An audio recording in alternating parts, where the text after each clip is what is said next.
45 sessions called the Ignite Method. And Tom Ruwich, the greatest thing I've during the pandemic is to hire Tom Ruwich to help me be able to tell the story. And it's every penny that I will spend with Tom Ruwich is worth it. It's the best investment I've ever made. I'm so excited. He's a brainiac with a heart. You guys are going to love him, those that don't know Tom. Is this being recorded? Yes. Okay, good. You can have that for posterity, Tom.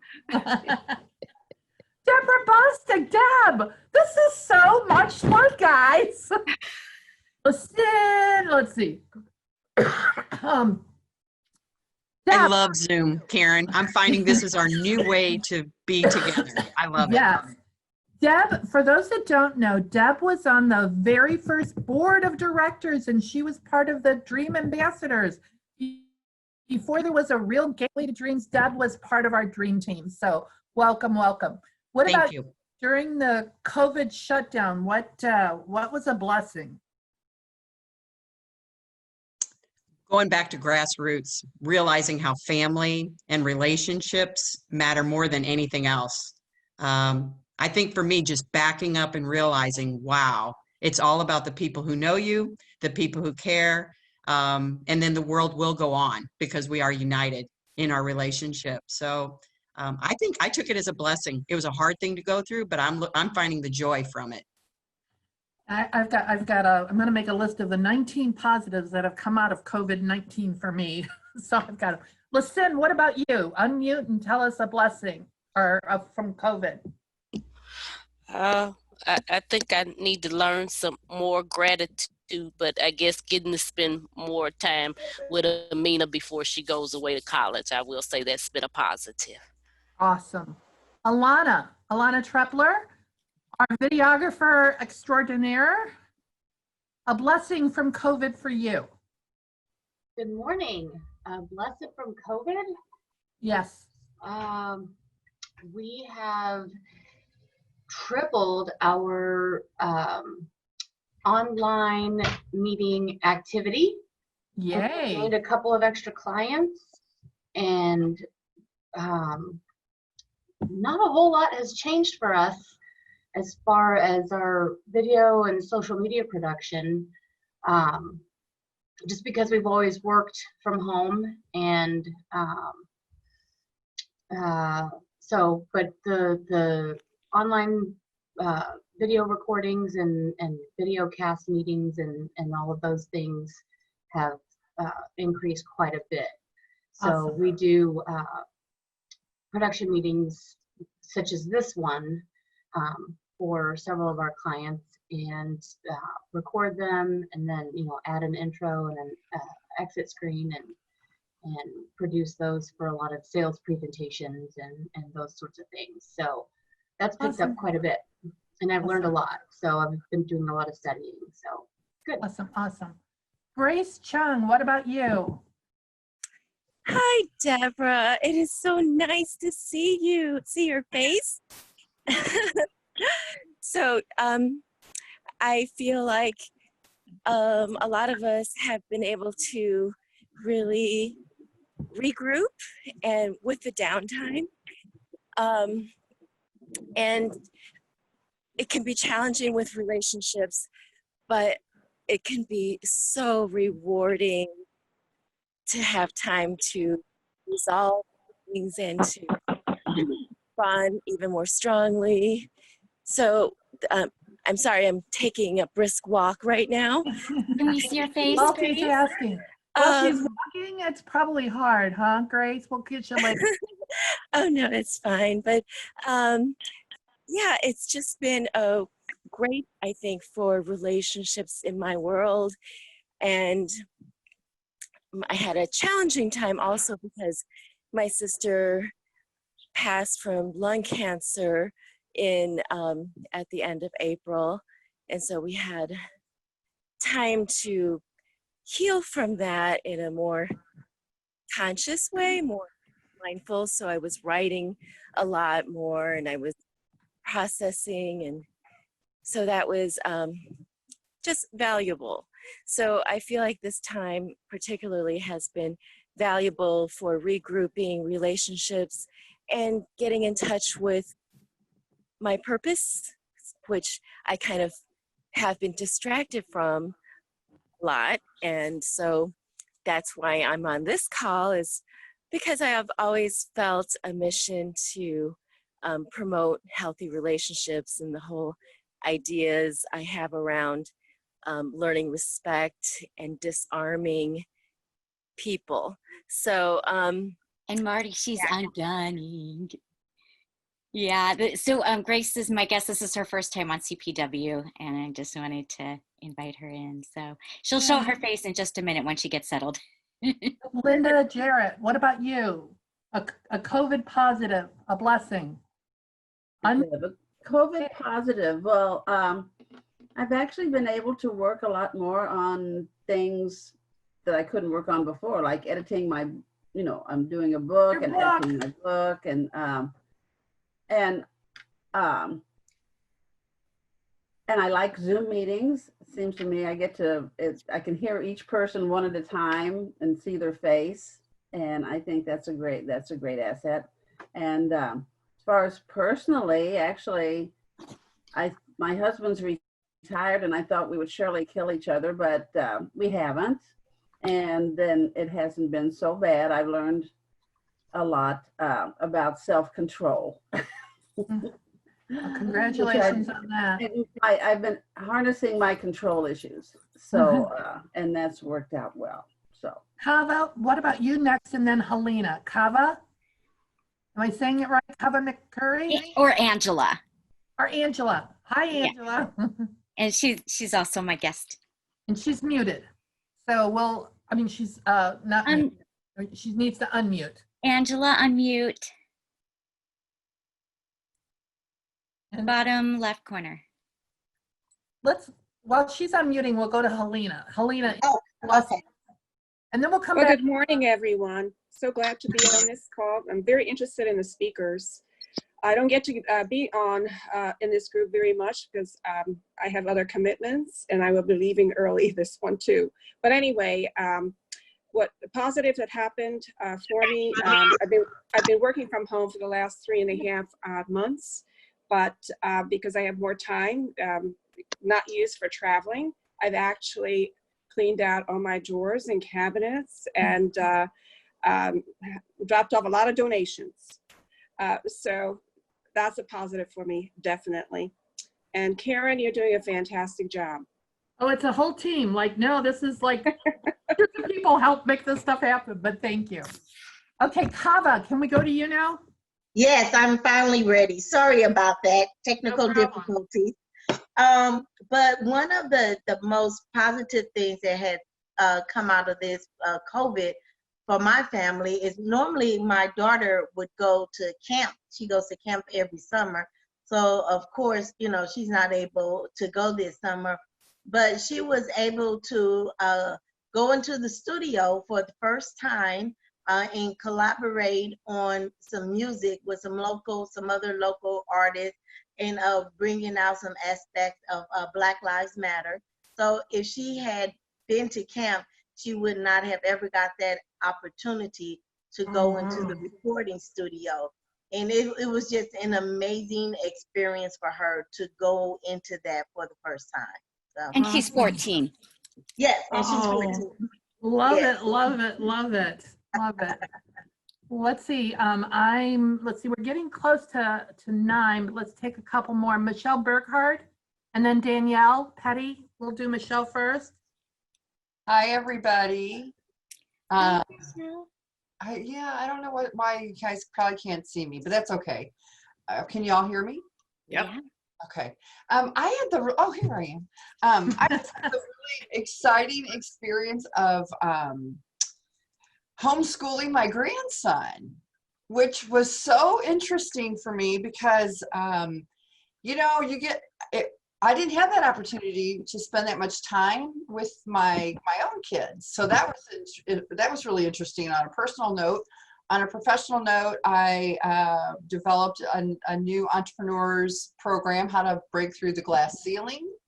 So I'm really excited about that, getting ready to launch that. And I think it was great. I was just, I mean, other than people getting sick and you want to hold space for them, there was a lot of positives for me.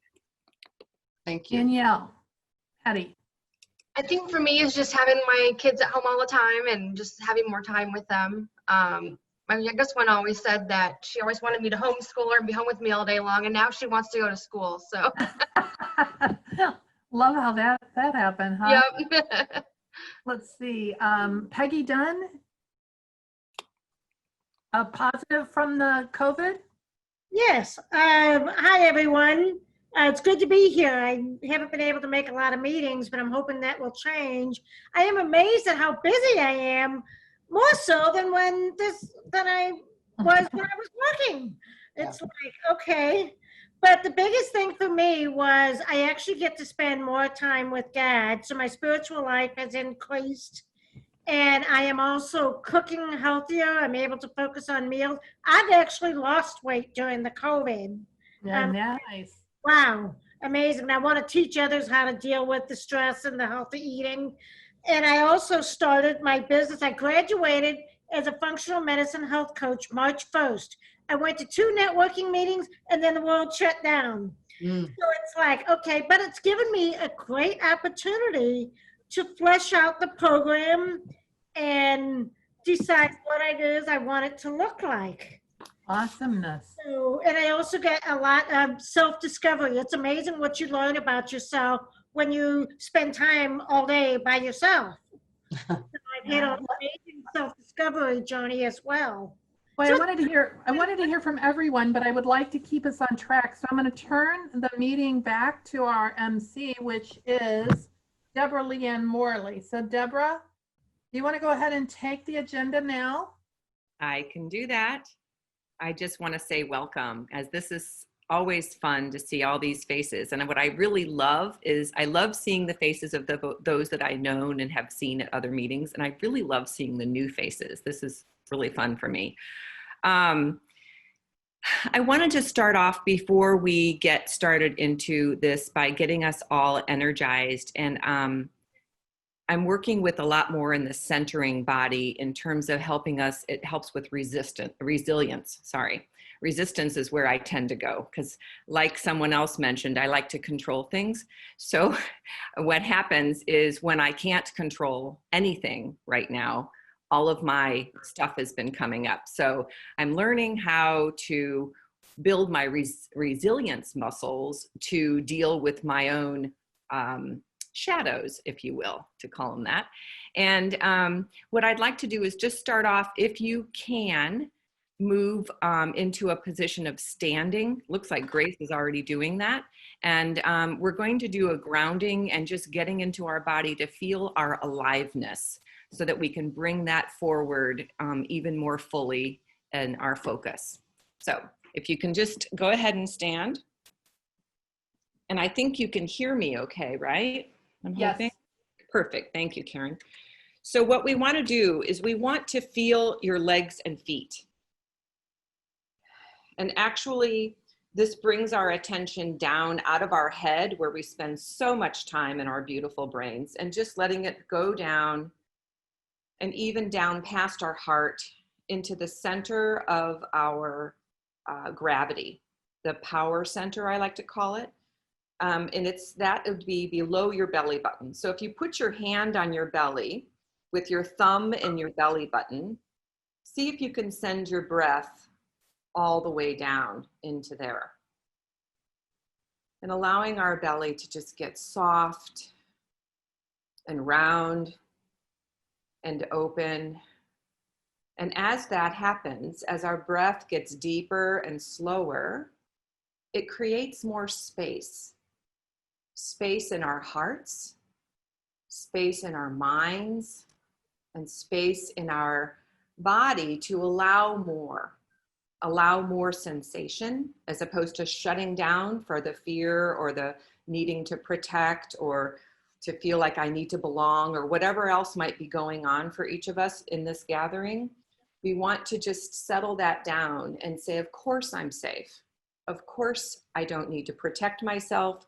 There's nothing to fear. I am safe and I belong here. So taking some breaths into that and allow your shoulders to fall back, opening up your heart even more. And then the last focus area is your head. And if you can take your eyes and imagine that you can see all the way to either side around you without turning your head. So you're expanding your peripheral vision and opening your ability to hear more, see more, and be more of who you are. So let's take a breath into this expanded state. And allow one more breath all in together. This will bring us together as a group. Take an in-breath in through the nose. And as we exhale, exhale with a sigh. One more time. I want to hear you.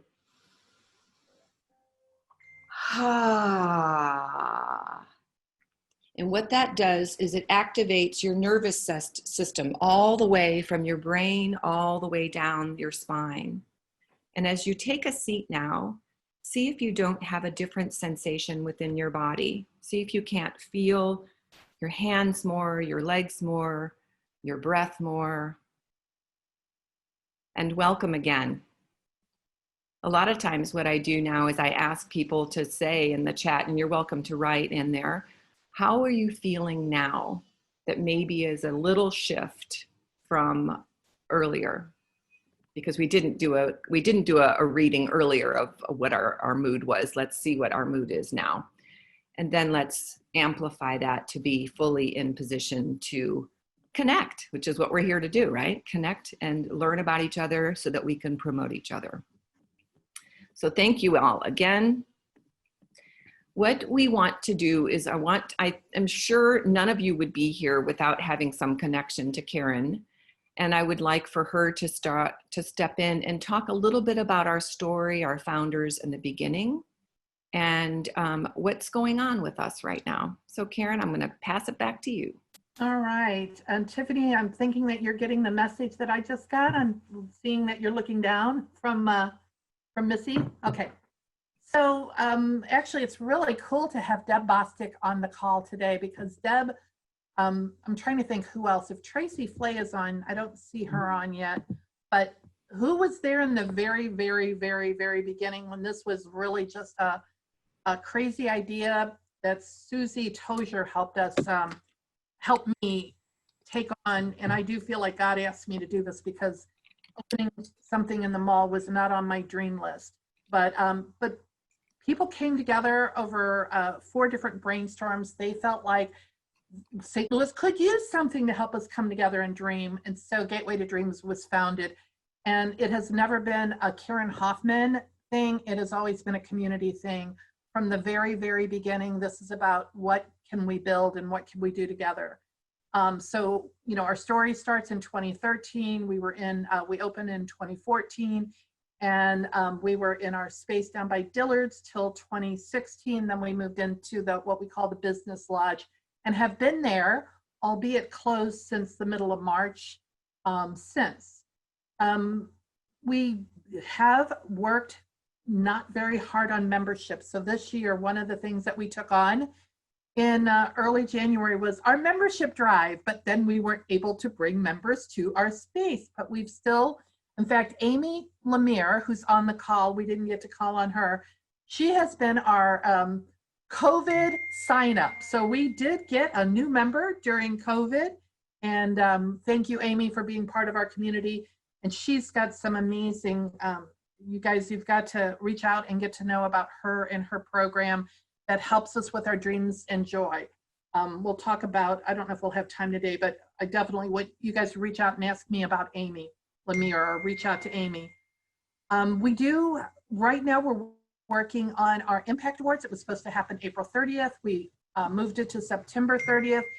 And now we don't have the confidence that we can do the event the way we want due to all the restrictions and things in a new world where we have to watch some things. So we are going to reimagine it. And we actually have a survey we want to send out to you about what your thoughts are about an online event. So we will be sending out a survey after the call today. And Becky, I don't know if you can, I wanted to send it to Tiffany to put on our screen, but if you can put it in the chat box, maybe Becky, you're on, aren't you? Becky Boomerschlegel? I can't see everybody that's on. Anyway, if Becky's not on, we will get it to you via an email. We also always have opportunities for volunteers. That's one of the things I think I love most, is getting to know people on a deeper level as they volunteer and share their gifts. We also have a program we call Pay It Forward. Karen Garcia died a year ago in June, and one of the things we did was create a Pay It Forward card that we have at the lodge that we can get to you. Our meeting today, our sponsor and our host is Tiffany Huckelman from Lone Orange. And I do think we are having some technical difficulties with our PowerPoint that Tiffany and Missy are working on right now, because we should be having some different screens come up. And then because we've been closed, we have not brought in our normal revenue, nor have we been able to host our big fundraisers. So anyone that is so inclined to make a donation, if you go to the gatewaytodreams.org page, there is a button that says donate. And I do want to say thank you to Julie Swaney. She thought we were meeting face to face and had paid to come to the meeting and has donated it to us. So anybody, we will not turn away a donation, just to let you know. We will take any and all donations. Sponsorship, if you want to be a sponsorship of CPW for a meeting, it's $100. It includes Facebook Live, and you get 3 minutes to share something about yourself and your business, and then we share it on Facebook. So actually now would be the time that we let Tiffany talk about Lone Orange, and that may be challenging because I think she's trying to help with our PowerPoint. Is that right? We're multitasking here. That's what it's all about, right? Okay, yeah. So are we having, just to let everybody know, are we having a challenge with our PowerPoint being? Perhaps.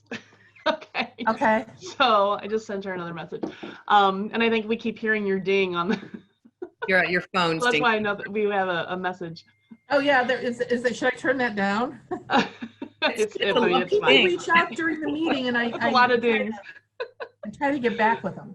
So you want to tell us a little bit about Lone Orange while can you do that? Yeah, yes, I think so. Good morning, everyone. My name is Tiffany Huckelman. I'm the founder of Lone Orange, and we help solopreneurs scale their business with fewer headaches, less profit, more profit. Whoa! And not less profit. Yay, less profit. Let's start over. We help solopreneurs scale their business faster with fewer headaches and more profit. So Yay. We work with people to figure out that identity and that messaging and the systems to be able to have the foundation to scale and shoot the moon. Awesome, awesome, awesome. And I want to bring attention to the chat box. Oh, I'm pretending it's meditation belt. Nice, Dixie. So thank you, Tracy, for asking. If you were a guest, to please let us know who invited you, and thanks for joining us. And also Tiffany in the chat box put a link to go to make donations. Julie is a guest of Karen, and Grace is a guest of Sheva, is who I've seen so far. So welcome. And welcome, and thank you, Tiffany, for all that you do to keep this show on the road, shall we say. And Missy, whatever is going on with the thing, we will be fine if we don't have the PowerPoint. Just means we're just going to have to look at each other the whole time. Oh darn! So instead of looking at the PowerPoint, Karen, were you wanting to add anything else to just Pay It Forward? Sent it to Tiffany. What? Yeah. I missed something somebody just said. I thought it was Missy. But I think Missy just said that she sent me the PowerPoint. So as soon as I get that, I will get that up and shared. All right. Okay. No, I don't have anything else that I can think of unless I forgot something and you want to tell me what I forgot. No, I'm gonna move on to the, do we have a sponsor today? Yeah, it was Tiffany and she just did her piece. Oh, Tiffany, that wasn't a very long one. So Well, she's multitasking. I know, but maybe we should let her do a Facebook Live on Facebook for the community to give her the full, where she could Yes. focus. I would think that you deserve that as our sponsor today. So how do we do that? I don't know if that's Tiffany's thing. Tiffany, I'm going to let you unmute. Can you? Are you able to go onto the Gateway to Dreams or CPW Facebook page and do your Facebook Live? Sure, I can do that. Oh, that would be awesome. Sure. Because I feel like that way it would be, it was kind of cut by you trying to focus on all these things today. So, we're kind of giving you the full value of your money. So, okay. So we are going to get in, pardon me? I said thank you. Oh, you're absolutely. I want to get into the getting to know you demonstration. And in the past, I know we've put a getting to know you document added to the chat. Can we do that again, or is that in there? Oh, and Sheva, you have the most guests today. Congratulations. Angela is a guest of Sheva. Oh yeah, tech savior, cheerleader. Yeah, you got a lot of kudos over here, Tiffany. So let's do the, if we, is there a file that you were going to upload, Tiffany? I think she's still getting the document from Missy on her computer. Oh, she put the words in. Yeah, I just put the question in. Would the document be helpful for folks? Otherwise, what I'll do is when we're in the breakout sessions, I'll put this in the notification. Oh, each time in each group? Yes. That would be great. Yeah. And that'll help notice the 60 seconds. Okay. Approximately, since we've got 34 people, do you have any idea how many groups we're going to have? I just want to prepare everybody. In a few minutes, we're going to split us up and you'll be in a smaller, more intimate space to do your getting to know you introduction. Oh, and I will attempt to make it like 4 to 5 people. Is that good for timing? Perfect. Yeah, yep. That's perfect. And so this is an example of an getting to know you script that we provide, and it's in the chat box, and it has, oops. Now I can't get the chat box back because that came up. Okay. It has, so I am Deborah Leanne, and I own the Authentic Leadership Academy and Consulting Company. And our company specializes in leadership development specifically for women who have unique challenges in navigating the work world out there, whether you're an entrepreneur or in the corporate space or in community organizing. And I'm looking for partnerships and connections with places who would want to have a woman speaker come in to talk about unique feminine leadership challenges and how to overcome them. In my professional life right now, I'm looking to get a new tablet so that I can move around more with my work, because my office is now my home. It's not just my office. I work everywhere, it seems like. And in my personal life right now, I'm still, yes, Sheva, looking for organization. In the next 60 days, I'm going to be purchasing an iPad. And a dream I have is to take a group of women on a deep dive spiritual leadership program in going to Europe, hopefully Italy. So that would be a way to do a quick and introduction of who you are and when you get into your small group. Those questions will be available for you to follow. And if you do this, that gives you a chance to stay on track and be within 60 seconds. And oh, there, I like the second one. Thank you. The template to say yes. Thank you, Sheva, for that one that you put on there. 1 minute each. I got it. Okay. And then so don't be upset if the dinger goes on and you have to move to the next person, because we will have a chance typically you can get on the chat and finish describing what you wanted to say, or also use the chat to go specifically to the person who was talking. If you have ideas and, oh, brilliant. If you have ideas and thoughts on how to support them, because you may have questions, or you may have, oh, they need to meet, like, was it Lyson that was talking about connecting Stacy Newman with Marty Casey because of the ungun and the gun violence and prevention kinds of programs that they're involved in. So we just were having a side conversation around that. And so that's what the chat box can be used for. You can go specifically to one person, or you can talk to everybody in the group. So we are going to get ready to do the, let's see. So does everybody know they're going to go into a room, a Zoom room, right? Or a mm-hmm. So that they know, if they haven't done this before, it was new to me, and we will get a certain amount of time, and then we will come back. Oh, so a facilitator is going to start. So when you get into your small room, your breakout room, have a conversation as to whose birthday is closest to today. And that person can be the facilitator that will help to keep people moving along and remind people to add their other information in the chat, or just to keep us, so everyone gets an opportunity to speak is the point. Will it ding when the time is up, Tiffany, or how are we doing that? Oh, you're not mute, unmute. The only way I can alert you is I'll send a little message into the rooms to let you know that I'll give you the questions again, and I'll let you know that the 60 seconds is up. That message will only stay up for a few seconds. The other thing that we would highly recommend is that somebody kind of keep time on their own timer, just to help make sure you stay in. Yeah, it's really important for everyone to be heard, and when we run over, we take time from someone else. So, all right. Can I say one more thing? If there are people who are both on their video as well as on a phone, so they're on two different devices, if you're logged in on two different devices for your video and your audio, make sure you only come into the room with your audio device and refuse the invitation to join the breakout from your video device, because otherwise you'll end up in two rooms and then you'll confuse yourself and everybody else. So just join with your audio device, not your video device.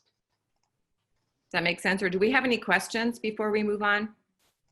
And I'm writing a chat. This is Deb Bostic. I have to attend a 9:30 meeting, so I apologize. I'm not able to make the room, but I'm sending that in the chat right now. Okay. And if nice to meet everyone. Nice to meet you. Thanks for coming. Good to see you. And if you know you aren't going to be able to stay for the time of the networking, please don't accept the room and go in, because it's another number that that Tiffany's trying to navigate in terms of breaking everybody up. She's got to calculate the numbers. So, okay, are we ready to go? Any other questions? So will these questions be up in each of the rooms? You're going to copy and paste? They will, but they'll just pop up like at the top of your screen. They'll pop up, and they'll only stay up for a few seconds. So if you need to take a quick screenshot of your chat or download the file that Sheva put up there, then do that quickly. That's an easy thing to do, because if you click on the file that's in there, the getting to know you Zoom script, it'll bring it up on your screen and you can look at that while you're talking. So, okay. All right. I think we're ready. All right. Enjoy. This is the best part. Okay. Have fun. Okay. Here we go. Bye, everybody. See you in a few minutes.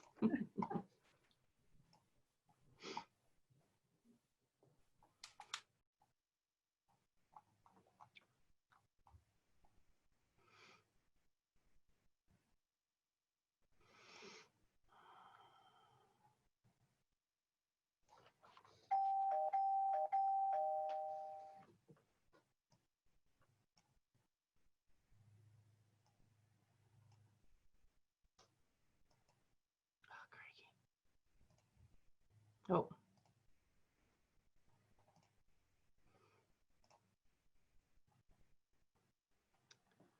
Why am I in a breakout room?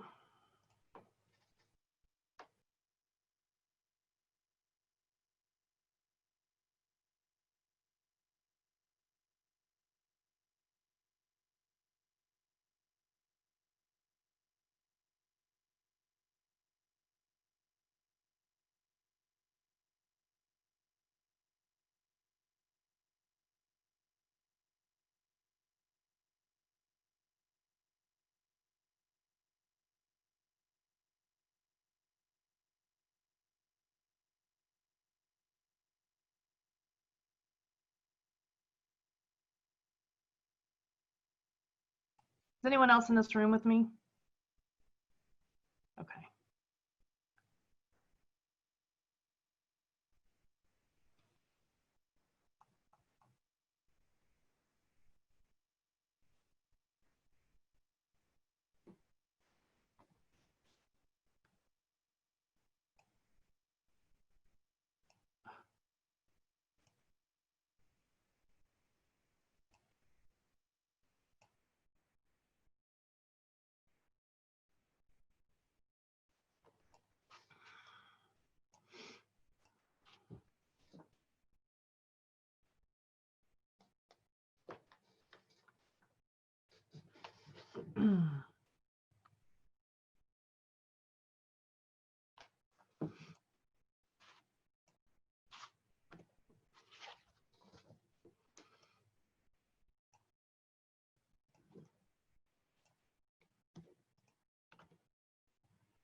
Oh my gosh.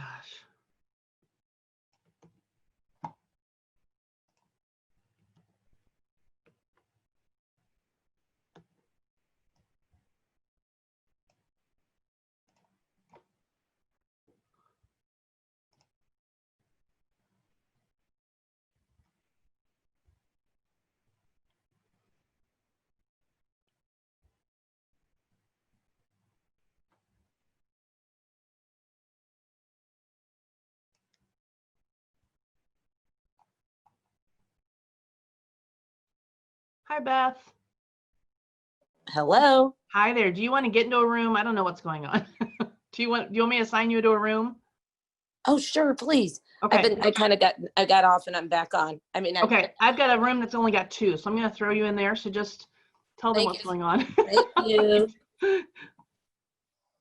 So sweet of you. Thank you. No problem. There you go. I think you should get a notification. Perfect. Okay. Whew.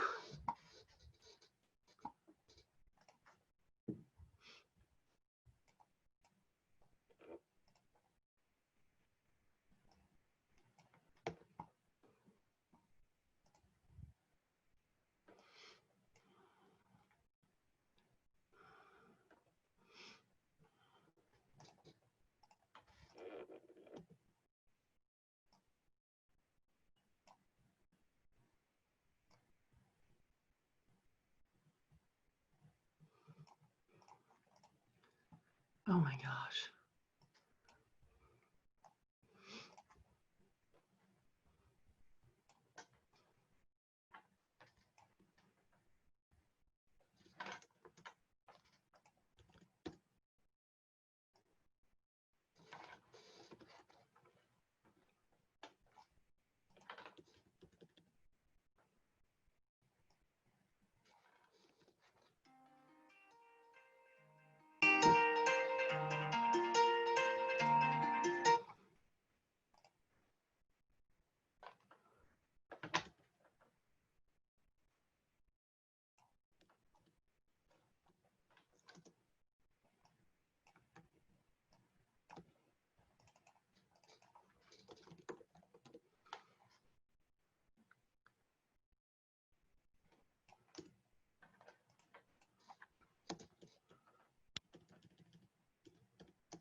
Oh my gosh.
Are we back in the room? People are coming back. Okay, got it. You guys just came back early. Good job. Sheva put up a tomato timer. That was really cool. We could try to start teaching people how to do that. I think that would help us. Danielle, you're muted if you're talking. The timer was really nice. Yeah, I like that timer. Yeah, all we do is pick one person to do a share screen to show that tomato timer. Worked out really nice. Cool. I'll send, you know what, I'll put the link in here for the tomato timer. Yay. All right, so is Deborah back? Deborah, our MC? There she is. And the street sweeper chose to go by just now. So it's a little noisy. It'll be quiet in a second. We can't hear it. Okay, good. So I would like to introduce, I'm so excited to introduce our speaker today to handle the educational portion, Tom Ruwich. And let me just tell you a little bit about him. He's going to talk to us today about why powerful stories help businesses sell. Tom's helped businesses power up their stories so prospects will tune in, stay tuned, and act. He's the CEO of Story Power Marketing, the agency he founded in January 2020. Before establishing Story Power, Tom was the CEO of MarketVolt, the small marketing software and services firm he founded in 2001. Under Tom's leadership, MarketVolt became one of the Midwest's leading interactive technology and marketing firms. MarketVolt evolved into a full-service marketing agency, offering strategic guidance, branding, and do-it-for-you services, including website development, email campaigns, social media, and campaigns in other online and offline channels. In January 2020, MarketVolt sold its software business to Benchmark Email, and Tom spun out the strategic consulting and services business to form Story Power. Tom is an experienced direct response marketer, communications strategist, copywriter, and web developer. He is especially adept at helping businesses discover their core stories and coordinate their online and offline marketing efforts. He has experience designing and executing marketing campaigns for small business startups and publicly traded companies. So help me to welcome Tom Ruwich. Yay, Tom! Thank you all. I'm going to try to share my screen now. Tiffany, can you give me that privilege? Or somebody give me that privilege? I've got it at the bottom of mine. It's coming. All right. Yeah, that looks like it. All right. Let me do one thing here.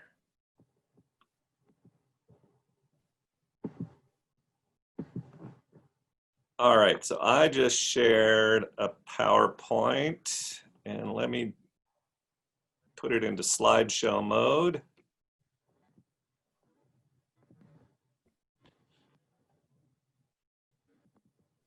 Okay, is everybody seeing just the slides, or are they seeing what I see, which are my notes and all that kind of stuff? We're seeing the notes as well. Okay, let's see. Let me stop that. Sorry about this. I can do this without. I can do it without my notes. I would just see your slides. Yeah. All right. So thank you all so much. And in particular, Karen, thank you for everything you do. And for this group, I see a lot of familiar faces. I see a lot of new faces, and it's a real honor to spend time with you. I know the work that you do together is so important, and I'm really happy to be here for this conversation. So we're going to talk today about why powerful stories matter, why they should be part of your marketing mix, because they help you grow and they help you sell. The key idea is that marketing doesn't have to be a dice roll. I think for any business person, small business in particular, solopreneur, coaches, consultants, thought leaders, marketing often feels like a crapshoot. You know, you tee it up, you roll the dice, you hope it works out, you hope you have good luck. Oftentimes when it doesn't turn out the way you want it to turn out, you're not sure why. And what we want to talk about today is how you can improve the odds. Because when you master storytelling and weave that into the marketing work that you do, you're really going to improve your odds. You're going to put yourself in a much better position to attract prospects, to keep prospects and customers tuned in to what you're saying, and to inspire them to act. I think that what happens a lot in marketing is that we get caught up with what I call the tactics first crowd. You know, you want to market your business and somebody comes along and says, well, try Pinterest or try Facebook or try LinkedIn or try whatever tactic it is. And you focus on tactics and you focus on tricks and you forget about what's most important, which is the message and the story that you are trying to tell. And if you get story down and if you focus on storytelling first, then you're going to be in such a better position to succeed in whatever tactic, whatever method and media you choose to deliver that message. So that's why we're going to dive in and do this. You heard a little bit about me already, so we won't do that part. And what we will do is talk about a marketing masterpiece. Because the way that you get to mastery, the way that you're going to master story is by studying the masters. And one of the masters is a guy named John Caples. He was one of the first great 20th century advertisers. And John Caples wrote an incredible advertisement. And unfortunately, I would have to be in my notes. I was going to do a little quiz and offer up some headlines that he wrote, 3 or 4 headlines, and then the one that was chosen. I'm going to skip that exercise and just dive right into the headline that he wrote for one of the most famous and most successful ads that ever ran. They laughed when I'm going to read it from the ad I have here. They laughed when I sat down at the piano, but when I started to play, that's the headline. That's the end of the headline. And then underneath that headline, there is a whole lot of copy. This is an ad for the US School of Music, a company that sold correspondence courses back in, we're talking in 1925 that this ad first ran, correspondence courses for playing the piano. And some of the other headlines that he considered, he actually wrote, or things like, would you believe that you could learn the piano in, X number of days? Or I never met my piano teacher, but he taught me how to play like a champ, or things like that. But this is the one that they settled on. And I want you to think for a minute. All I've given you is this headline. They laughed when I sat at the piano, but when I started to play. I'd like everybody to close their eyes and think for a minute, and then what? What's the story here? What is going on with this guy? It is a man. There's a little illustration in the ad. Just imagine what's going on. What is he feeling? What is he thinking? What is he dreaming about? What frustrates him?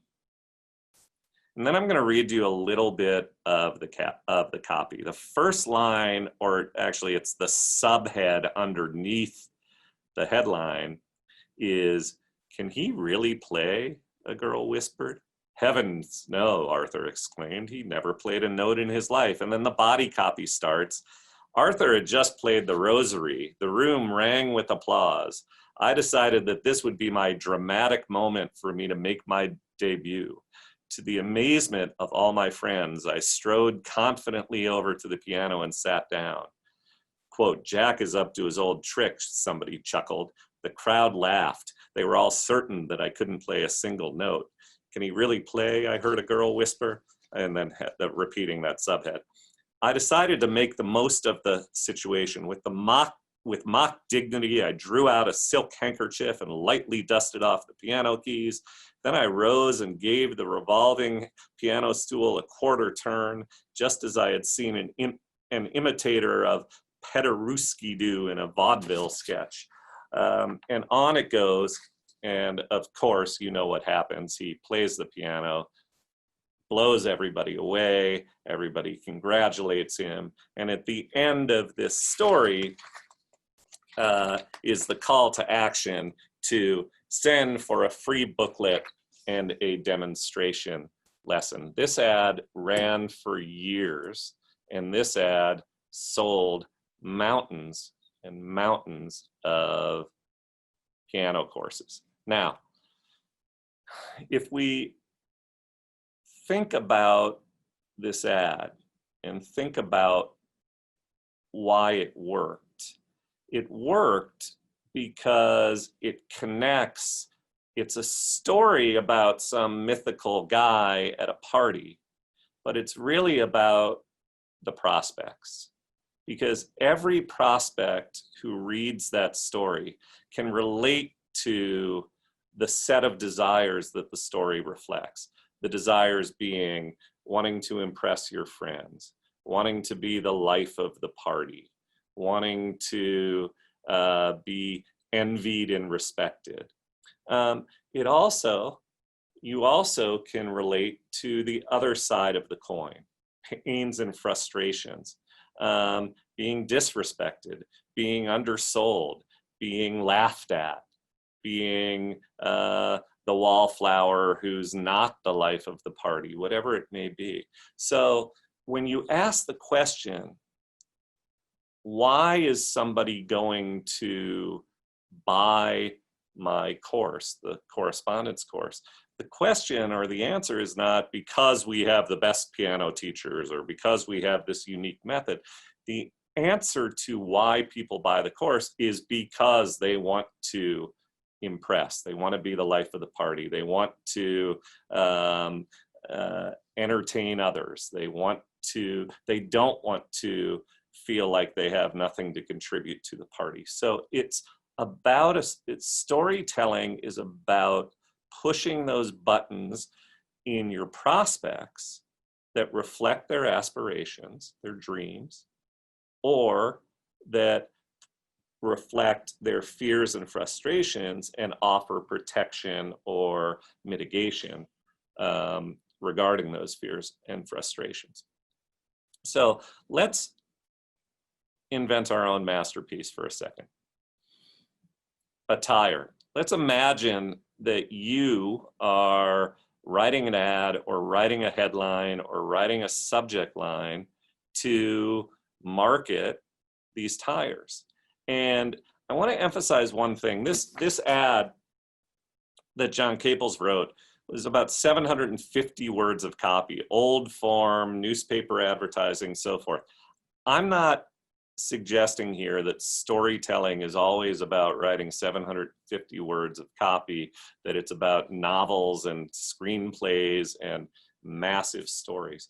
A story could be a single subject line. The headline I read, they laughed when I sat down at the piano, but when I started to play, that 15-word headline in and of itself is a story. So this is about also finding how to write a subject line or a headline that's more of a story. How to have a header in a PowerPoint deck that's more of a story. It's about getting to those emotional hooks. So let's talk for a minute about these rain tires. These tires. The product is a tire, and the feature is rain drinking grooves. Okay, it has these rain drinking grooves. And what happens so much in marketing and sales is we will start by talking about the feature. We sell tires and they have rain drinking grooves. And what happens is prospects yawn. What you need to do when you make claims or make a statement about what you do, what your business does, what your product or service does, is ask a question. Ask a magic question that follows every claim. What will this do for you? Or put yourself in the shoes of the prospect, and the prospect asks, what will this do for me? And so we follow, hey, we have these rain-drinking grooves in our tire. Bear with me here for 1 second. We have these rain-drinking grooves in these tires. What will the rain-drinking grooves do for me? Well, the answer to that question might be something to the effect of, well, it removes the rain from the pavement, so I have better traction. Okay, now we're getting somewhere. Better traction is a benefit. And most of us who have studied marketing or read marketing books or are accomplished at any level of marketing understand that difference, that we don't want to focus on features, we want to bring it to the benefit. And certainly better traction is a benefit, but let's rinse and repeat. Let's ask, what will better traction do for us? Hey, Tom. Yeah. About 2 minutes. Okay, what will better traction do for us? Better traction will mean fewer accidents, less hydroplaning, fewer accidents. That's a higher benefit still. But now, just for a moment, put yourself in the shoes of the prospect and ask yourself, what is it that fewer accidents or less hydroplaning will do for them? And imagine their experience. And their experience might be, I'm driving down the road, my kids are in the child seats in the back seat, and every single time I drive down the road in rainy weather, it is a stress fest. I'm gripping the wheel so tight that my knuckles hurt. Or imagine that you lie awake at night. Those of you who have kids who can driving age, this is my wife's world. The kids are out, you hear a clap of thunder, it starts pouring down rain, and she doesn't sleep because she's wondering if the kids are going to be safe. But if you have the rain-drinking tires, now all of a sudden, driving down the road with your kids is not a stress fest, or knowing your kids are out on a rainy night is not something that you're going to lose sleep over staring at the ceiling. And so, and closing thought, the headline is not, we sell tires with rain-drinking grooves, or even we sell tires that have better traction. The headline might be, do you grip the wheel so tight that your knuckles hurt every time it pours rain on the highway? Now you've told a story that gets their attention and makes them wonder, I sure do grip the wheel so tight that my knuckles hurt. What are you going to do to help me avoid that? And they're asking now in their mind, tell me about the features of your tires. So that's the notion behind the magic question. And I'll just run through the slide very quickly. Sorry to take us a minute over. The idea is that you use that question to move from feature to benefit, benefit to transformation, from treatise to story. You don't want to deliver treatises, you want to deliver stories, and from yawns to yas. So, couple of quick things. You can visit my website at Story Power Marketing. We offer a free story assessment if you want to visit there and sign up for that. Welcome you joining my email list. I send out regular emails with stories that teach you about marketing. And again, thank you, Tiffany. Thank you, Karen. Thank you, everybody, for your time. Sorry to rush there at the end and to go a little bit over, but I'll stick around. If anyone has questions, they can chat me. Excellent. I was just going to say, if anybody has a question now, we've got a couple minutes in between you and the next speaker. Happy to do it. Excellent. Oh, Tom has an awesome website. Check it out. Yes, to reach their fear. Yeah. Tom's. Good night. Okay.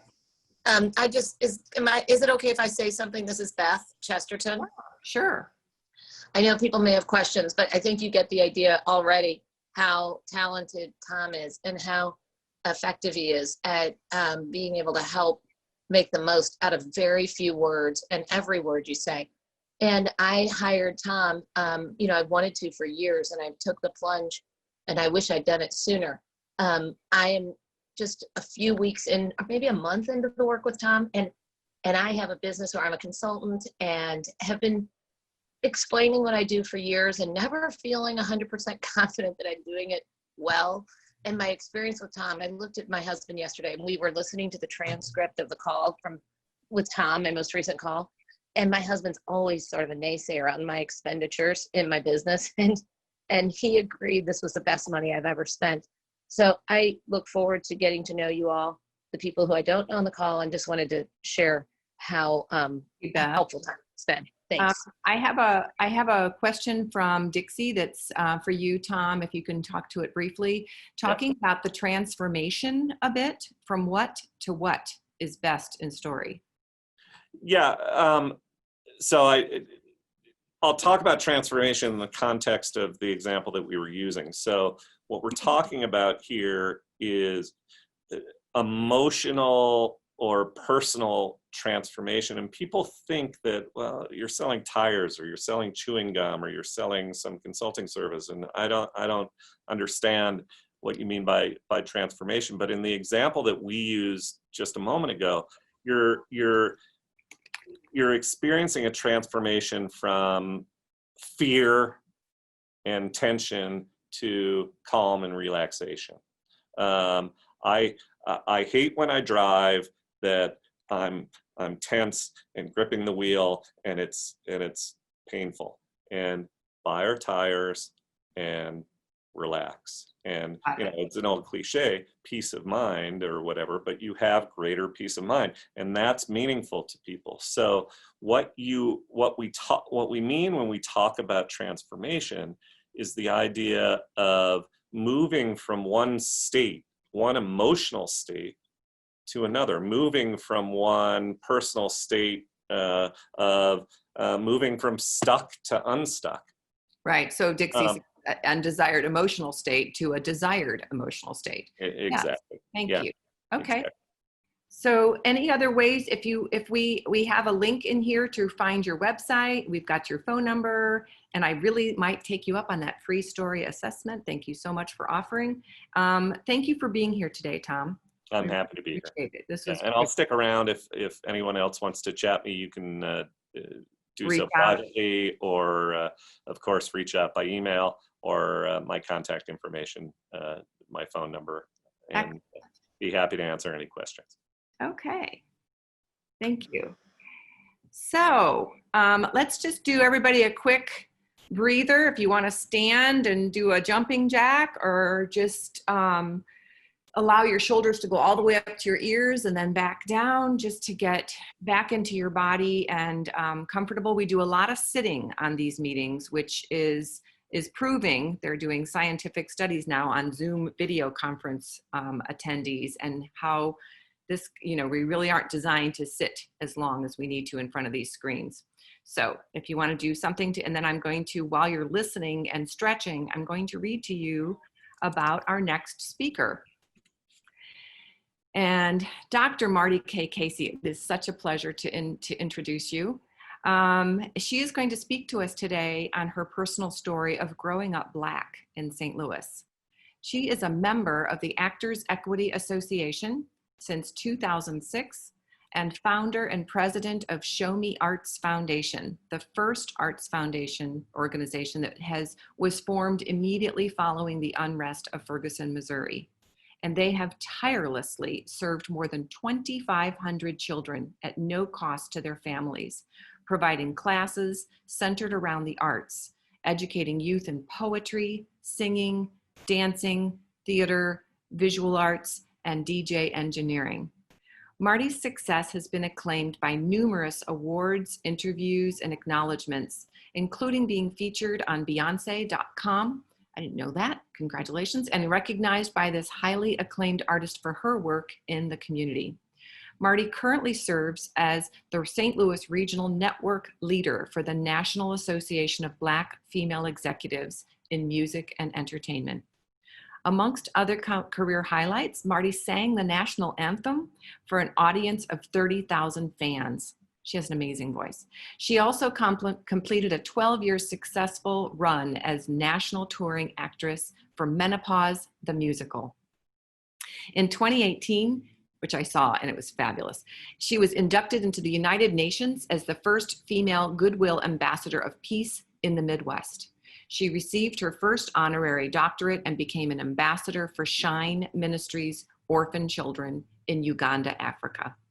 Marty has also written and produced a one-woman show, which was sponsored by AARP in February 2020 and sold out in Brooklyn, New York. She's written a 7-day self-help guide instructing individuals to journal their inner thoughts to help them tap into their own personal success.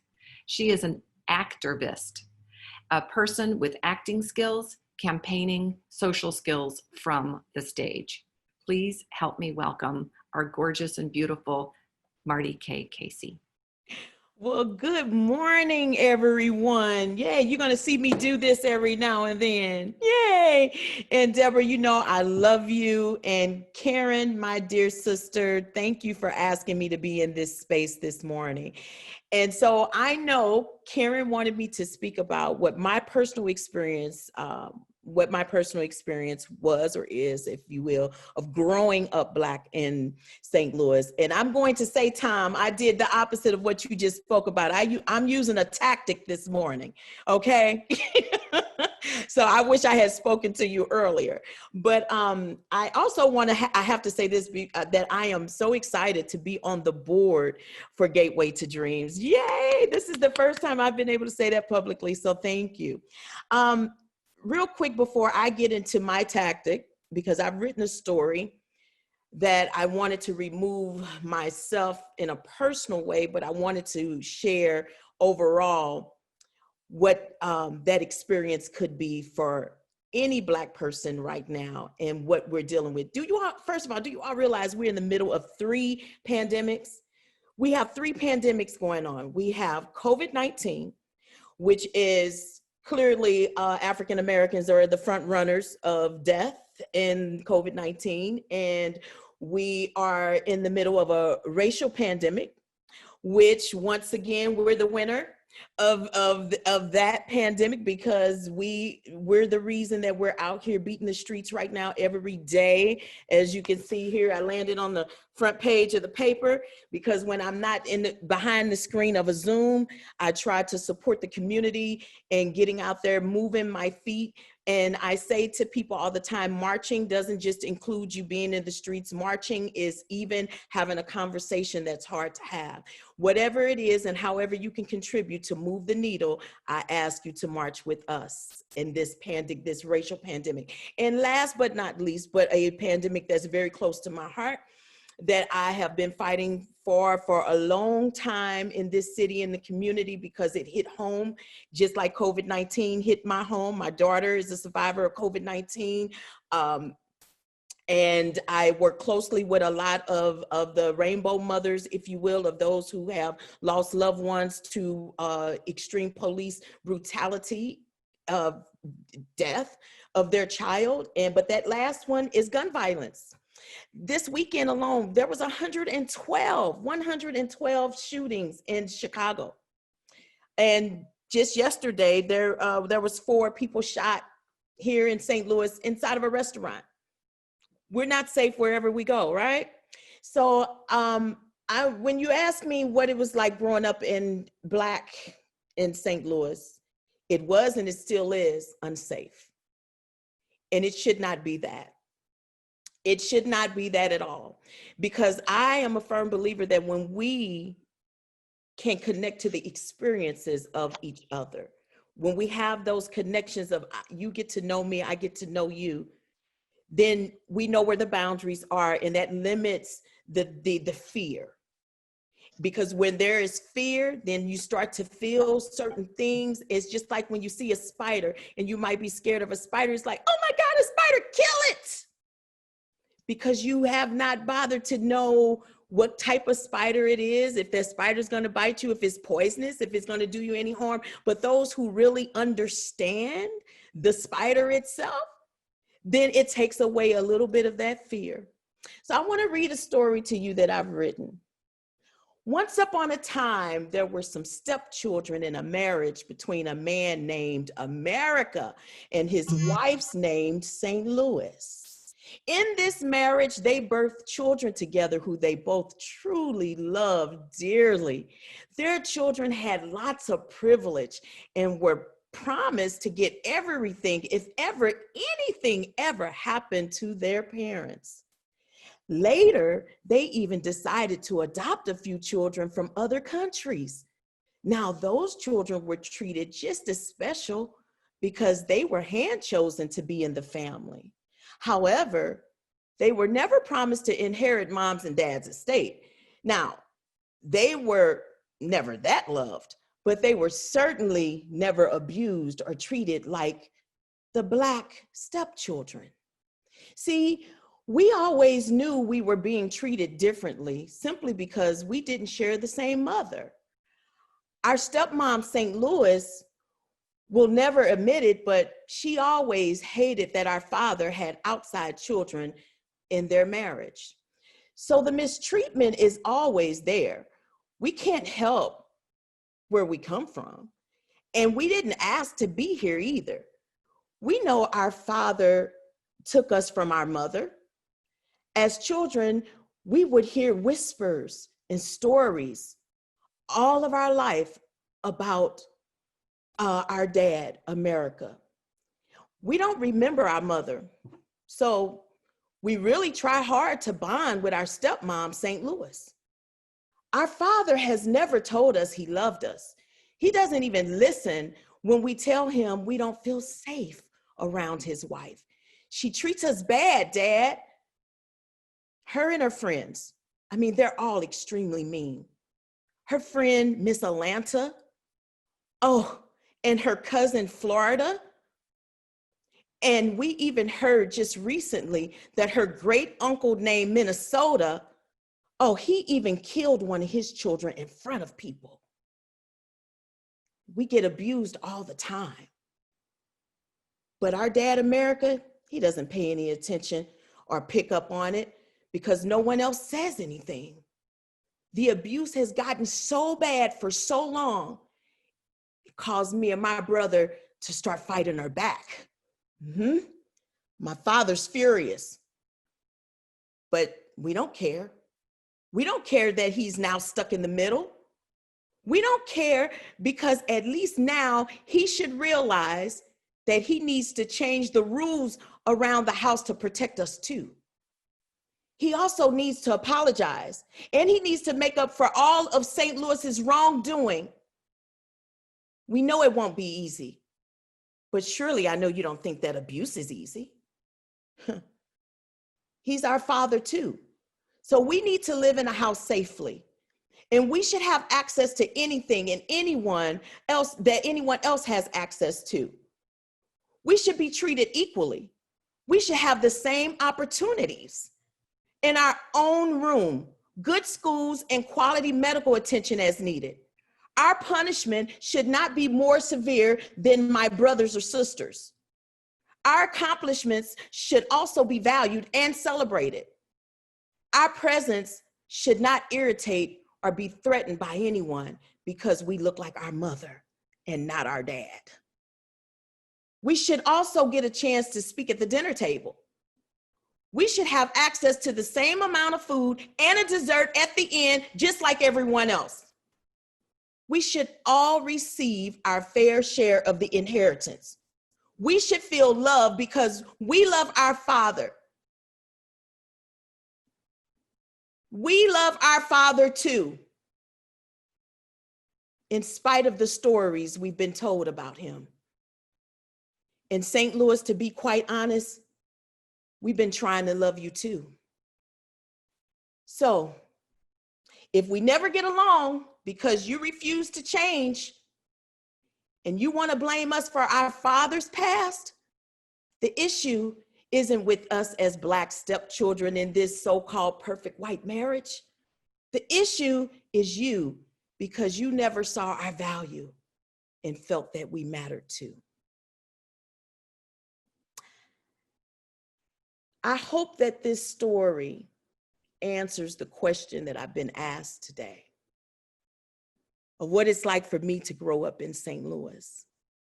But I think it would have been very unfair for me to give you my personal story because I only represent me. And so my story may only touch you a little bit. But it's the stories you don't know and you may not ever hear of Black people who will probably change your life in a split second. So I wanted to fairly write a story of fiction that is also a story so real. And now I want to ask you a few questions, and I want you to be able to answer these questions. If not now, I definitely want you to review these questions later. In that story, which children were emotionally hurt and felt abused? Why? If someone can unmute, if you have the answer and you can answer that, that would be great. Which of these children, these sets of children, were emotionally hurt and felt abused? Was it the Black children? Was it the white children? Or was it the adopted children from other countries? Anyone want to answer that?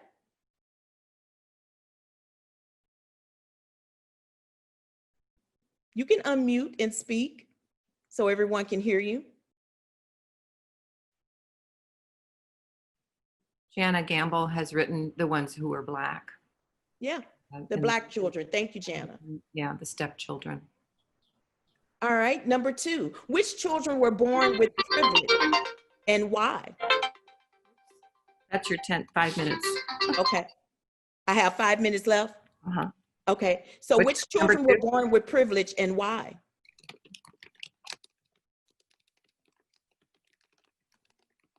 Anyone? The natural children. Yeah. Can you tell me why?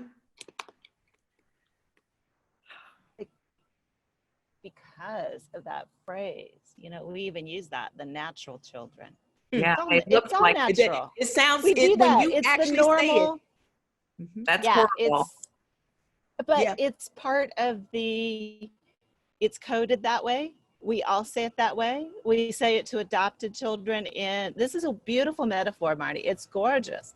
Thank you. Because all of the language that we normally use thinking it's unharmful in the individual situation, whether they're adopted children, blended families, whatever, we don't notice the damage those phrases do because they're children.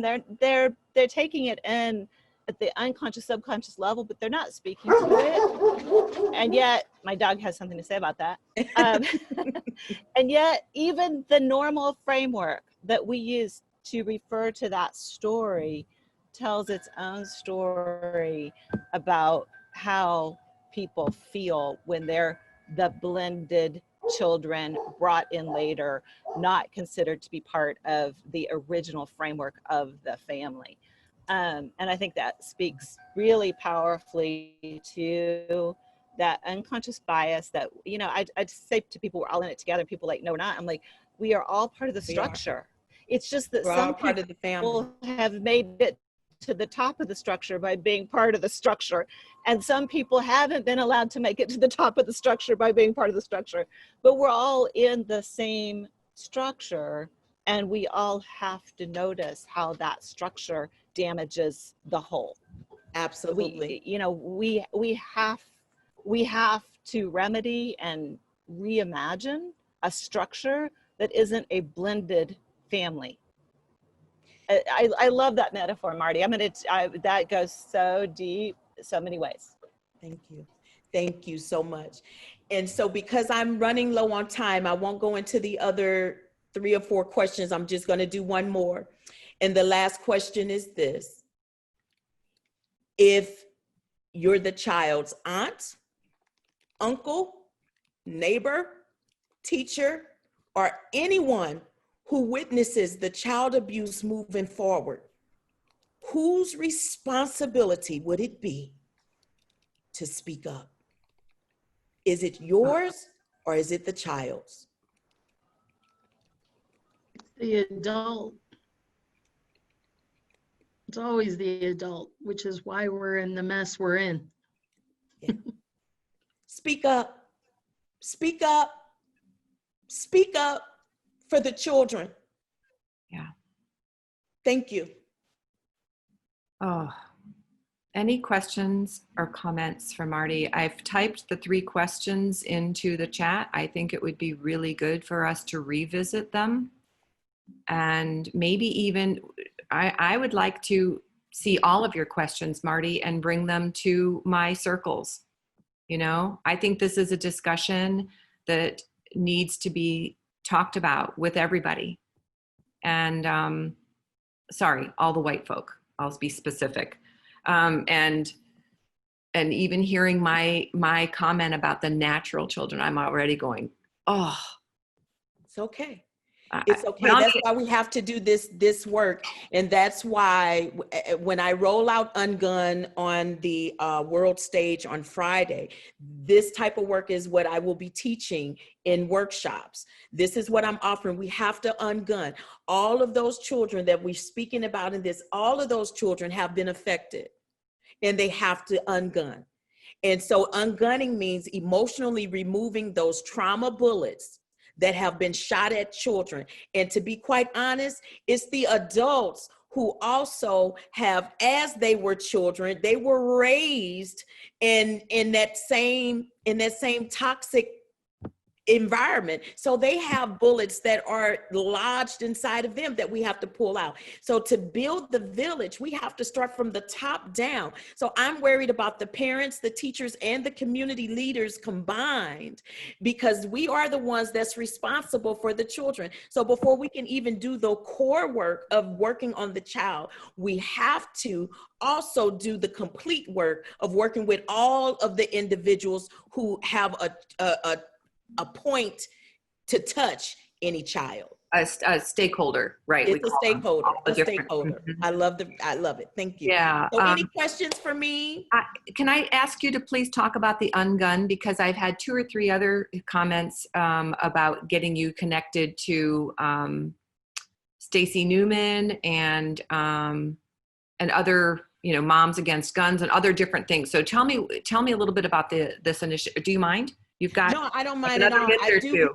Yeah. No, I don't mind at all. Let me just say this: Ungun, and I'm going to read this because I actually just put this out there as well. Ungun addresses the seen and unseen trauma by engaging the arts to uniquely calm, transform, and redirect individuals, helping them to validate their own self-worth and find peace within their mind, body, and spirit. That is what the Ungun initiative is. The Ungun Institute, it will allow me to show up to do speaking engagements as well as offer 1-week workshops anywhere in the world. And then I also have created creative spaces that I can go and set up anywhere inside of the home, inside of schools, inside of businesses or what have you, because we want to make sure that these children have these care centers anywhere, anytime, if they need to go and ungun. We're never where we need to be when these types of things happen. And if a child starts to feel something and they need to regroup and recenter themselves, I want to make sure as a community, and when I say community, I mean anywhere in the world. This is a world issue we're dealing with now. We've let it go on so long that it has bled into the entire world. And so I want to be able to make sure we're all speaking core language and we're doing the same things at the same time, just like we said with COVID-19. What did we say? Put a mask on, 6 feet distancing, wash your hands successfully, and, you know, stay home for 2 or 3 months. When we did that, we were able to save lives. Well, if we attack the senseless gun violence in the exact same way that we are also dealing with COVID-19, and we do this work at the same time, we can also save lives. Yes. And is the correct link to the Ungun, is there a website? Is it ungun.org or? It's unguninstitute.org, and all of this, I've had 2 weeks to try to pull all of this together. So within the next 2 days, everything will kind of be up and functioning, and you'll be able to see more about it. Meanwhile, in between time, you all pretty much know how to get in contact with me. They can just send a message to CPW and I'll make sure I get back with them. But I'm going to tell you right now, over the next 3 days, I'm extremely booked. So I probably won't be able to respond back until Monday or Tuesday of next week. Tell them what's happening on Friday. So on Friday, Pookie Lee let me just make it real quick. Pookie Lee had an event back in October. I spoke at her event. There was a video that was made. These world leaders saw the video, invited Pookie and myself to Israel. I was not able to go because I was then doing my show in New York. Pookie went, and Pookie was so kind and wonderful, just being the sister that she is. She still carried my initiative to that space, and they became interested in connecting with me. And so not only am I being able to present on the world stage with world leaders this week, but I am on the main stage with these leaders, and I have now been asked to even been invited to come to a few countries to speak about Ungun in person. So I am so forever grateful to, first of all, Karen for introducing me to Pookie, because Karen's all about connection. And then, just so you all know, me, Karen, and Pookie, every Tuesday for the last year and a half, we spent every single day on the phone for a couple of hours talking about how to change. Not every single day.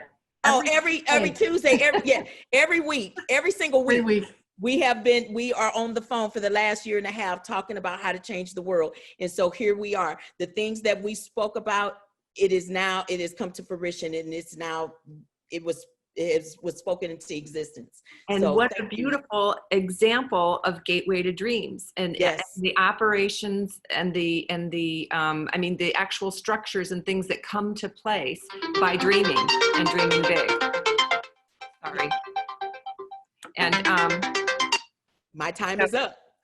It is, but I want to say that was a beautiful segue, because it takes us right into what is Gateway to Dreams. What has it been for you? I mean, Marty just shared how it has actually birthed something from you that wasn't, in your mind. Well, it may have been on your mind, but you actually have now, look what you've created. This is going to be a global initiative. And so if anybody else would like to unmute and share something. Missy Coleman, you want to share? What I told you this morning? Yeah.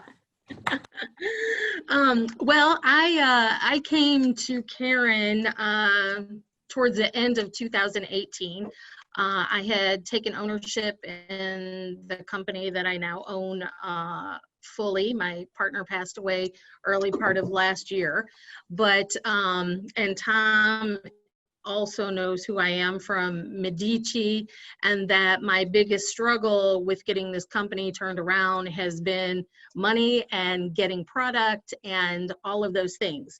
And in staying steadfast and knowing in my deepest part of my soul that this would all work out and I would figure it out. And although COVID was a terrible blow to so many of us, I have to say, because I wasn't able to share this morning when you all were talking about this, it has been an absolute blessing for me. Just from the standpoint of family life, business life, it has been the most blossoming time for me. I mean, it's been scary, don't get me wrong. And then with all the different loans and things that were available to apply for, some of which I did not qualify just because of the transition of the old company to the new company, but I received an email on Saturday about my disaster loan, and I was like, oh my God. I was like, at that point, I was like, I can't even look at this today because it was saying I still had stuff pending on my application, and I was like, oh my God, I'm like, I can't even handle it. So late yesterday afternoon, I finally looked at it. So I saw, thinking I was going to have to upload different information and whatever, that I was approved. My lovely friends at Medici, Josh Levy, who has been pushing me and telling me what I needed to focus on. 50K was my amount for product, for a little bit of float and all of that. So my disaster loan got approved, and I am roughly 5,000 short of that 50,000. So I get to fully stock up. And yes, blessings are always there, and knowing it and staying steadfast in your dreams and your certainty will always get you there. So, and I love all of you, because many of you have been part of this, and it's just an amazing group. If you're new to the group, and Marty, Casey, you are a daily inspiration for me. And I want to connect you with my sister, because she is so struggling with all that's going on, and I am so sorry for taking up so much time. My family is a blended family. My husband and I are in an interracial marriage. We adopted our youngest, and you know, when you love from a soul and heart level, you truly see beyond the color, the difference, the everything. And my son, if you were to ask him what he is, he would say Jewish first, and that's it. He's like, that's what he is. And he just is an amazing young man, and all I can say is just love one another, everybody. Yay. Oh, Marty, those are so cute. So Karen, did you want to add anything else? I know that we are closing in on time, but I don't want to skip out on, you did mention earlier about connections and the Dream Connectors membership drive. Do you want to speak to that? We welcome, if you're not a member, we could use the financial support. You don't have to be a member to come to our events, though, because we want our community to support anything and everything that can make our community better. Missy, when you said it's love one another, it's like love more, judge less. Let's just love one another, damn it. Damn it, just love one another. It's so easy. It's so easy. We just make it so complicated, and it's not. And there's so many, you know, the sad thing is there are so many stories, and Marty started out, you know, talking about, you know, it's the emotional trauma, and there's just so many things that are kind of crazy that shape our thoughts, and you know, change your story, change your life, and we're going to do that. Until I take my last breath, Marty and I are going to be working together. Marty and I, on Sunday, we were over, for those that might not have seen, about a year ago in July, my family home, I'm from Ferguson. I grew up in Ferguson. I went to a birthday party in Kinloch when I was in 5th grade, and I didn't think anything about it, but other parents wouldn't let their kids go there. But my childhood home burned down, and it's still standing there it's just a mess. And we decided to take the peace pole that Pookie got from this international organization and go kind of stand with it. Marty, myself, and Pookie, me, the past of Ferguson, Marty, the current of St. Louis, current, and then future Pookie. And actually, when we pulled up there, I live in O'Fallon, Missouri area, St. Charles County. I don't go to Ferguson very often, except maybe to go to Kathy's Kitchen or some restaurants we like there. But I pulled in the driveway, and my husband said, why don't you get a brick for a memory? And this man pulls up, and I'm like, what are you doing in my house driveway? You know, it's not my house anymore, but it felt like it. And he's looking at me with a stink eye, like, what are you doing here? And I said, hi, I used to live here. And he said, I just bought the house for $1. He's bringing it back. And so it's like, what are the chances that Marty, Pookie, and I, and this man would converge on that land in that moment? And I've got some things that I'm not going to share with all of you right now, but I actually want to help him. I didn't tell him this because I want to find out first if I can help him. But but it's all about us coming together to change the world. I do want to say a couple of things about our world. A lot of times people think I need to have more time to help people, or I need more money to help people. And I want to just share a couple of things that I've done that happened in the past week. My niece, someone asked my niece if she knew anybody that could use some masks, some COVID masks. And so she told this woman to reach out to me because this company had some that they wanted to give to nonprofits. I got them, and I gave some to Rosemary Britz with her Sickle Cell Foundation, and I gave some to Erica with a Red Cross. I didn't have to, like, all that happened was people shared information. That was it. I made a couple of calls and took the box in. It's not a big deal if we share ideas, information, and introductions. The other thing was, during COVID, I don't know about any of the rest of you, but I have had parts of my house, like I have a pantry, a walk-in pantry that I couldn't really walk in because I used it as a junk room. It's a big pantry, 8 by 10 or something or whatever, and I would just put stuff there. During this, I cleaned it all out. I started cleaning out all my cabinets, and I started these boxes of things to donate. And I ended up making a donation to Velma Bailey's Torchbearers, these kids in the inner city that she takes for a week. Well, I don't know how many weeks they're going to get this year, but takes these kids that could be at risk. They get fed food. They get to go on the Metrolink. And we had extra coolers. We had extra cups, those insulated mugs. We had my stuff for my grandkids. But I took these big bags of stuff. Plus, I bought a CD player. Me and God had an argument over this. I had a CD player. I bought it. I never used it. She needed CD players. She posted it on Facebook. And I'm like, you should give it to her. No, it's my CD player. I've never used it. I don't want to get rid of it. And then I felt like God said, you've had it for 4 years. You haven't used it. What makes you think you're going to use it? So I gave that to her. So anyway, I just want you guys to think anyone can do something. It doesn't have to take money. It doesn't even have to take much time, but anyone can share ideas, informations, or introductions. Marty and I are like the best case of playing together with introductions and then also listen. If you feel led to do something crazy, like with Pookie, poor Pookie, like I felt like God said in the morning before a CPW meeting, like about 7 o'clock or 6:30, some crazy time to call. I don't call people before 8. I kept hearing God say, call Pookie and have her come to CPW and sing I Am Responsible. And I'm like, I can't call her now.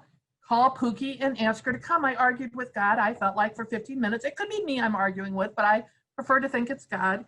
I call Pookie. I say, Pookie, can you sing I Am Responsible to take at CPW? And she's like, I'm there. And from that day, we have shined the light on her song, which I believe can change the world if we all took personal responsibility. Now, I'm going to shut up because I'm actually going over, but if I was going to say I have a quote today, it's that anyone can help someone, and let's just do it. And we're going to sing I Am Responsible, and Pookie couldn't be here because of this big international thing that her and Marty are part of. So Marty's going to lead us. And all of you can sing. We're going to mute everybody, but then Marty's going to sing the song. And we do have the words up somewhere from Marty, right? Tiffany, you're shaking your head. Yes, we'll have it. Okay. Anyone else, anything else, Deborah, that I was supposed to do or say or whatever? You have closed beautifully. Thank you. Thank you. And now you all get to hear Marty's voice. Yeah. You know, when Karen said yesterday she wanted me to sing, I was like, I don't know the words. So I still don't see the words on the screen. I have to wait for those words to come up. And but she made a promise to Pookie. Yes, yes. But I'm probably not going to sing the entire song. We'll probably just go over the let's see what we got here. Okay. All right. Oh, here we go. And everybody sing along, mute and sing along. I'm going to mute. No, everybody needs to unmute. Unmute everyone. Tiffany. Deborah, you're the host. Unmute everyone. Yes. There's a lot of echoey and feedback when we do that, unfortunately. Okay, just sing low. Sing really low. Make your soul everybody's low. voice. Everybody's voice is important, right? Everybody's voice is important. That's right. Here we go. I am responsible. I am responsible. I am responsible to leave the world a better place. Come on, here we go now. I, am responsible. I am responsible. Point to yourself. I am responsible to leave the world a better place. Look around the world, what do I see? So many things in the state of need, pain and suffering all around me.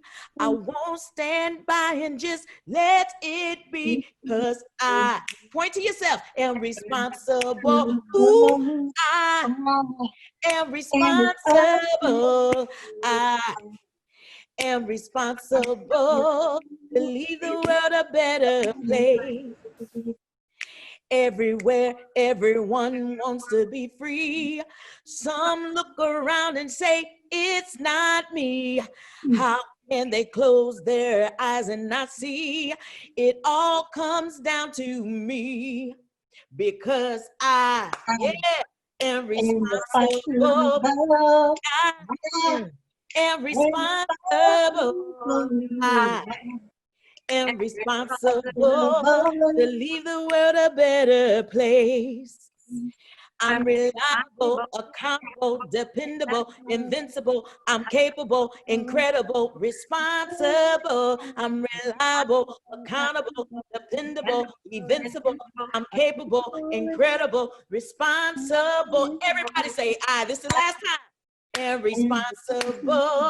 Clap your hands. I, am responsible. I am responsible to leave the world a better place. Love you, Marty. Thank you, Marty. Thank you, everybody. That was fun.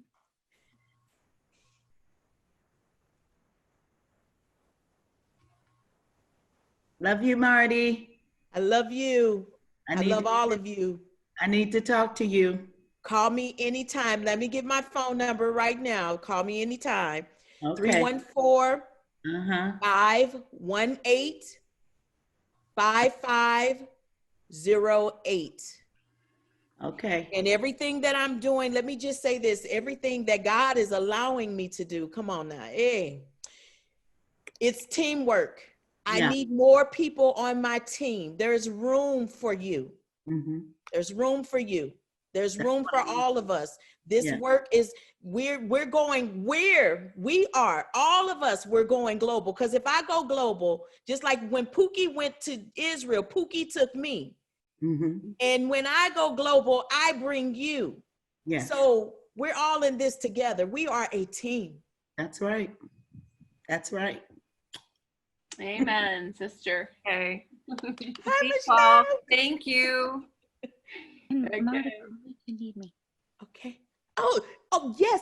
And Sheva is already on the team. Sheva's been helping me behind the scenes, doing things for 2 weeks now. I've only had 2 weeks to pull this together.